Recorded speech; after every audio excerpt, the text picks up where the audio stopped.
এমন কাজ। সেই দিন সে সার্ভেন্টের সঙ্গে ছদ্মবেশে ডিমন কিং এর রুমে যায়। সে চারিদিকে খুঁজে খুঁজে দেখতে থাকে, কিন্তু কোথাও সেটা পাচ্ছিল না। কিন্তু যখন সে এটা খুঁজে পায় তখন ওখানে থাকা মেয়েগুলোর কাছে ধরা পড়ে যায়। ডিমন কিং এটা বুঝতে পেরে ইচ্ছে করে তাকে সাহায্য করে। সে ওইসব সার্ভেন্টদেরকে বের করে দেয়, শুধু তাকেই রাখে। এরপরে সে ওখানে বসে বসে বই পড়ছিল আর মেয়েটিকে বলছিল সবকিছু সাফ সাফাই করে দিতে। ওই ফাইলটা কোথায় রাখা আছে জিনলি আর খুঁজে পাচ্ছিল না। তখন ড্রাগন ডিমন ইচ্ছে করে তাকে বলে ওইদিকে গিয়ে পরিষ্কার করো, কারণ ওখানেই সেলফের উপরে সেই নথিটা রাখা ছিল।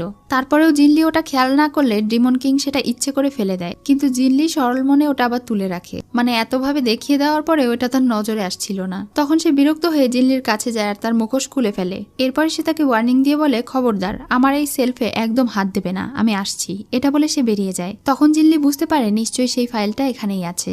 তখন সে ওই ফাইলটা ওখানে খুঁজে পায় আর নিজের কাছে লুকিয়ে রেখে দেয়। লুও সেখানে গিয়ে চুয়ানকে বলে তাদের যেসব ডিমনেরা আহত হয়েছিল তাদের সবাইকে নিয়ে আসা হয়েছে। সে এখন ওখানে যায়।